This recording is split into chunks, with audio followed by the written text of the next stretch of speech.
The request seems simple enough. How many diagnostic caths are performed at your hospital? How many interventions? What is your mortality rate? Except the year was 1992, and there was no simple way to produce that data.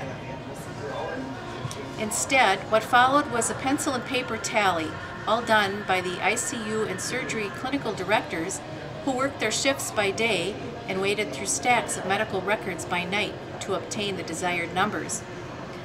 Soon after, the Cardiac Registry Department was created, much to the relief of our clinical directors who gladly retired their number 2 pencils. I was charged with the task of establishing the registry, but quickly learned that not many resources were available. We were one of the first hospitals in Minnesota to start a registry. NCDR had yet to be created, and there was but one vendor, Summit Medical Systems in Minneapolis. After 1 week of training at Summit, I jumped into registry formation with both feet and relied heavily on the definition of terms, which was a single folded sheet of paper. It left many questions unanswered. Did I mention that this was pre-NCDR era? I learned of another Twin Cities hospital with a registry and contacted that data manager with some of my questions. In just one phone conversation, we realized we were interpreting data elements quite differently. So we decided to meet, contacted our vendor for the names of other local users, and issued an invitation for the first Minnesota ACC Data Managers Group. It was March 1993. At that meeting, it soon became apparent that we had issues.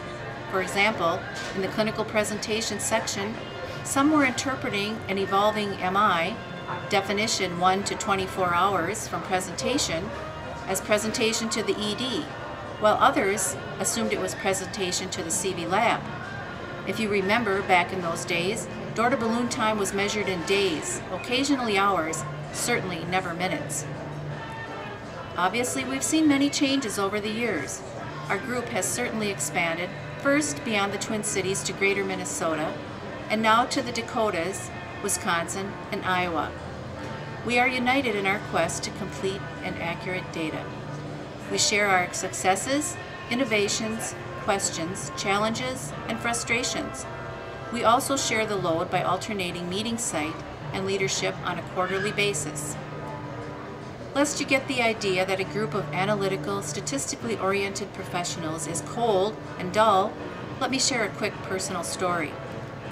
Many of us attend the annual NCDR conference, and we always make a point of meeting for supper after a full day of meetings. That was our plan last year in New Orleans, when suddenly I was summoned home to St. Paul because my husband had suffered a sudden cardiac arrest.